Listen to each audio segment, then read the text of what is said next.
আসসালামু আলাইকুম। আমি ফ্রাই প্যানে ঢাকনা সরিয়ে নিচ্ছি। আর আয়ের মাছটা দেখুন কি সুন্দর একটা কালার আসছে,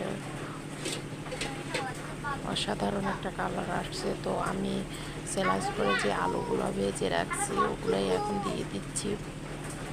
দিয়ে দেওয়ার পর মানে আয়ের মাছের যে রেসিপিটা আপনাদের সাথে শেয়ার করলাম, সাথে আবার আলু দিয়ে দিছি।